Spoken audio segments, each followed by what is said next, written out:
ہاں میں وہی انسان ہوں جو وارث ماموں کے لیے بد دعائیں کرتی تھی، لیکن میں ابھی پیچھے ایک بچی کو بتا رہی تھی کہ وارث ماموں اپنی جھولی اٹھا کے راتوں کو دعائیں کرتے ہوتے تھے کہ چاند اسلام قبول کر لے. تو دعائیں کبھی رد نہیں جاتی، وہ دعائیں جو اللہ سے مانگی جاتی ہیں وہ دعائیں کبھی رد نہیں جاتی. میں نے اپنی 25 سالہ زندگی جو تھی وہ کرسچینٹی میں اچھی خاصی پریچنگ میں گزاری. میں چرچ میں پریچ کرتی تھی، کلام پیش کرتی تھی.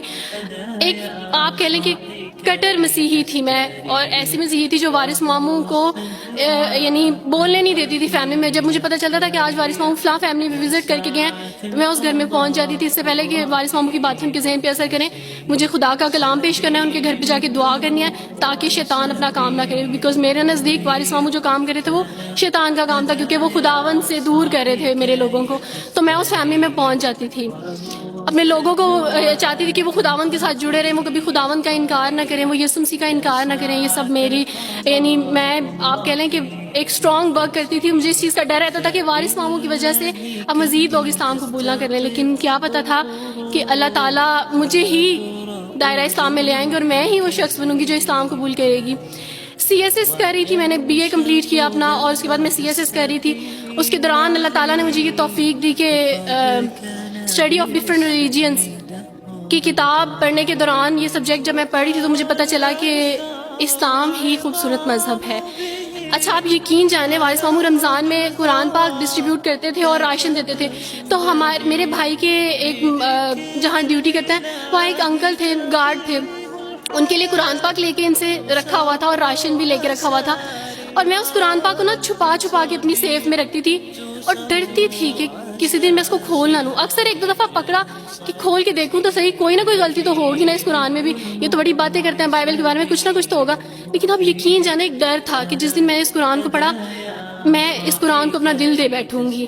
اور وہی ہوا کہ جب میں نے قرآن پڑھا تو میں اس پر ایمان لائے بغیر نہیں رہ سکی. ایک رات وارث ماموں کو کال کی اور ان سے کہا کہ 2 بجے کا لگ بھگ ٹائم تھا، اور ان سے کہا کہ وارث ماموں مجھے آپ سے ضروری بات کرنی ہے. تو انہوں نے کہا کہ کیا بات ہے بیٹی، کوئی زندگی موت کی بات ہے؟ تو میں نے کہا کہ ایسے ہی سمجھ لیں، میں رو رہی تھی.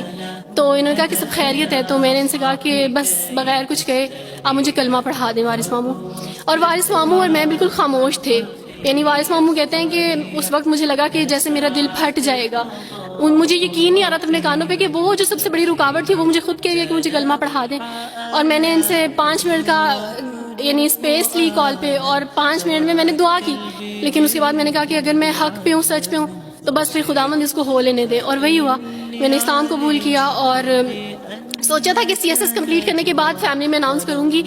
لیکن اللہ تعالیٰ نے کچھ اور منصوبے بنائے ہوتے ہیں، انسان کے کچھ اور منصوبے ہوتے ہیں. آپ یقین جانے میری فیملی کو جلدی پتہ چل گیا. ایک رات میرے بابا نے وارث ماموں کو گھر بلایا اور ان سے کہا کہ ہم چاند کی شادی کرنا چاہتے ہیں، آپ اس سے پوچھ دیں کہ اگر کسی کو پسند کرتے ہو تو ہم اس کی شادی اس سے کر دیں، ہم جو ہے نا وہ اس کی مرضی کے خلاف نہیں جائیں گے. تو میں نے ان سے کہا کہ آپ ایسا نہیں کر پائیں گے. انہوں نے کہا کہ نہیں ہم کر سکتے ہیں. مجھے یہ تھا کہ مجھے پچھتاوا نہ رہے کہ میں نے شاید اس دن پاپا سے بات کرتی تو پاپا مان جاتے. تو میں نے ان سے کہا کہ پاپا میں ایک مسلمان مرد سے شادی کروں گی، آپ ایسا میرے لیے کر سکتے ہیں؟ اگر آپ کسی مسلمان سے میری شادی کریں گے تو ٹھیک ہے، میں شادی کرنے کے لیے تیار ہوں. میری گھر میں ایک سناٹا چھا گیا، اور اس خاموشی کے بعد جو ہے یعنی سب فیملی والے رونے شروع ہو گئے. انہوں نے کہا کہ آپ اپنے مذہب میں واپس آ جاؤ. لیکن یہ ہے کہ میں دین اسلام قبول کر چکی تھی. آپ یقین جانے جس طرح لوگ مختلف ہیں اسی طرح ان کے مسائل بھی مختلف ہیں. مجھے مینٹلی بے انتہا ٹارچر کیا گیا. مینٹلی مجھے یعنی اس چیز کا احساس دلوایا گیا کہ ماما پاپا روتے ہیں. میرے پاپا نے آپ یقین جانے خود کو پھانسی لگانے کی کوشش کی میری آنکھوں کے سامنے. میری ماما نے خود پہ پیٹرول ڈال دیا اور خود کو جلانے کی کوشش کی میری آنکھوں کے سامنے. اور میں اپنے روم میں بیٹھی یہ کہتی تھی کہ اللہ اگر میں حق پہ ہوں نا تو میری فیملی کو کچھ نہیں ہونا چاہیے.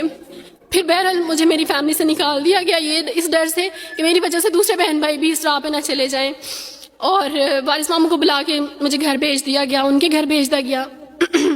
جب میں گھر سے آ رہی تھی تو وارث ماموں نے کہا کہ بیٹی اگر آپ کا کوئی سامان ہے تو آپ لے لیں. تو میں نے ان سے کہا کہ اس گھر سے صرف ایک ہی چیز میرے ساتھ جا رہی ہے اور وہ ہے میرا نام جو ماما پاپا نے مجھے دیا تھا.